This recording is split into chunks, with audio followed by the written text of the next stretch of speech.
사랑하는 할랜드 성도 여러분 안녕하십니까? 박현수 목사입니다. 여러분들은 이제 레위기를 다 읽고 민수기로 넘어가셨을 것입니다. 그런데 여러분 레위기를 읽으시면서 무슨 생각을 하셨습니까? 레위기를 읽으며 느낀 점 혹은 깨달은 바가 무엇인지 한번 생각해 보시기 바랍니다. 혹 마음에 결단하신 것이 있으신지요? 레위기는 율법책입니다. 레위기에는 제사법을 시작으로 여러 가지 이스라엘 백성들이 지켜야 할 규례를 말씀하십니다. 그래서 아마 많은 경우에 레위기를 읽으시면서 나는 이런 법을 지켜야겠다라고 마음에 생각하셨을지 모릅니다. 혹은 시대가 지나서 레위기의 법들을 문자 그대로 지킬 수 없지만 그 정신을 이어받아서 현대사회에 맞게 적용하여 지키자 이런 생각을 하셨을 것입니다.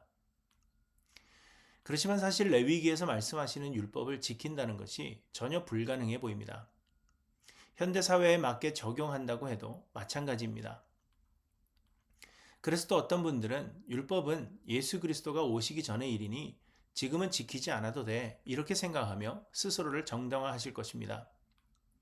율법은 죄를 깨닫기 위한 용도라고 하셨고 구원의 공로가 될 수 없다고 하셨으며 우리는 모두 예수 그리스도의 은혜로 구원을 얻는다고 하셨으니 이런 법이 있었구나 하고 생각하면 되지 굳이 지키려고 할 필요가 없다고 생각하실 수 있습니다.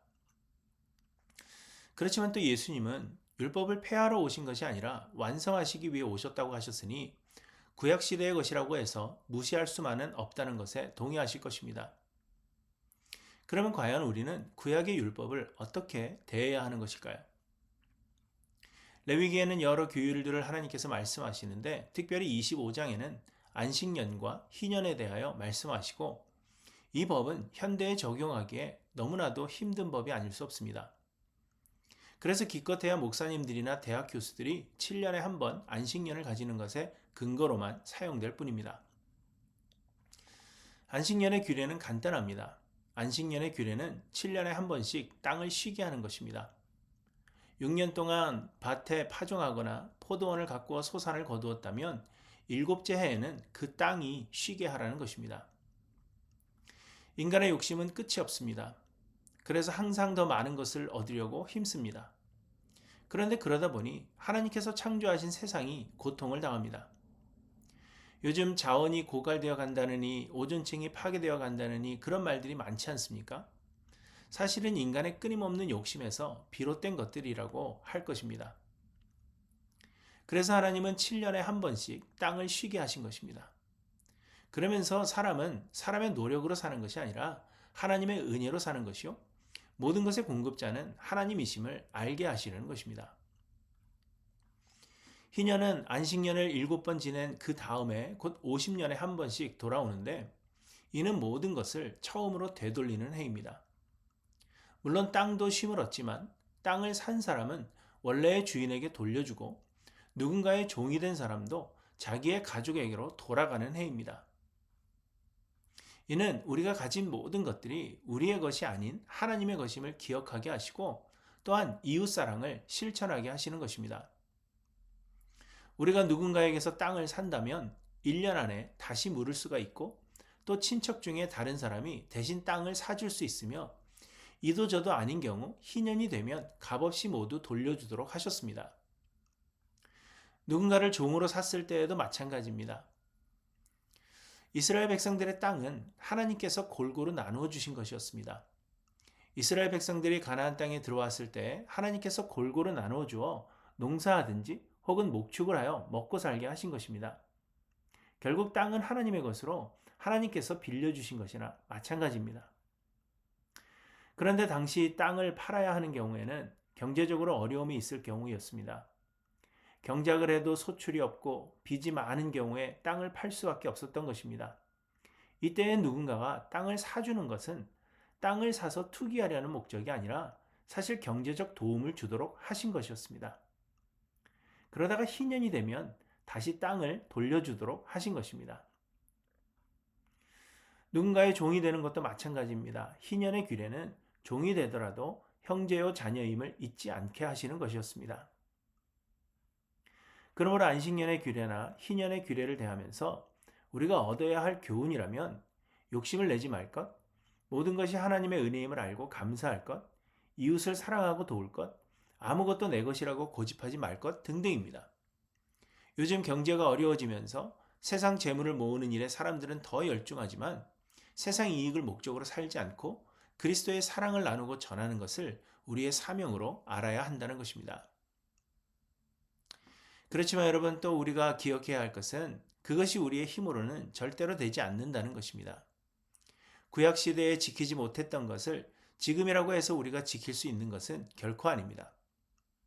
하나님께서 이스라엘 백성들에게 이렇게 좋은 규례를 주셨음에도 불구하고 사람들은 이를 온전히 지키지 못했습니다. 왜냐하면 세상을 사는 모든 사람들이 죄인이기 때문입니다. 그래서 율법의 행위로는 구원을 얻을 사람이 없어서 예수 그리스도께서 세상에 오사 우리를 대신한 속죄의 제물이 되신 것입니다. 그리고 지금이라고 우리가 율법의 내용들을 모두 지킬 수 있는 것은 아닙니다. 우리는 예수 그리스도의 은혜로 속죄함을 받고 구원을 얻었어도 여전히 우리는 죄인들입니다. 우리가 하나님의 나라에 들어가는 그날까지 우리는 사실 좀처럼 나아지지 않을 것입니다.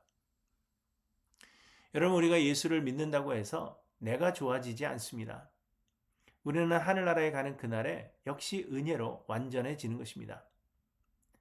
다만 이 땅을 사는 동안에는 우리 안에 거하시는 성령께서 역사하시는 것입니다. 그래서 바울은 나의 나 된 것은 하나님의 은혜요, 내가 한 것이 아니라 오직 나와 함께 하신 하나님의 은혜라고 말씀하시는 것입니다. 이는 곧 나 자신이 율법을 지키려고 하거나 예수님의 도우심으로 내가 율법을 지키는 것이 아니라 나의 죄악을 깨닫고 하나님 앞에 낮아질 때 예수 그리스도께서 내 안에 거하시는 성령으로 말미암아 율법을 지켜 행하게 하시는 것입니다. 그러므로 우리는 율법이나 계명을 지키려고 노력하는 것이 아니라 율법서를 묵상할 때마다 우리의 죄를 발견하고 하나님께 회개하는 것입니다. 그렇기 때문에 율법으로는 죄를 깨닫는 것입니다. 안식년이나 희년의 규례를 묵상하면서 우리는 세상 것에 대한 욕심을 버리지 못한 자신을 회개합니다. 이웃을 사랑하지 못하고 하나님의 것을 바르게 사용하지 못하여 청지기로서의 직분을 감당하지 못한 자신을 회개하는 것입니다. 하나님의 것을 마치 내 것이라고 고집하며 살았던 나의 모습을 하나님 앞에 회개하는 것입니다. 그러면 성령이 우리 안에서 역사하시고 하나님의 뜻을 위해 우리를 사용하시는 것입니다. 여러분, 우리는 결코 세상에서 완전해지지 않는다는 사실을 기억하시기 바랍니다. 그러므로 하나님의 말씀이 율법의 멍에가 되지 않기를 소망합니다. 또 나의 의를 자랑하는 도구로 하나님의 말씀을 사용하지 않기를 소망합니다.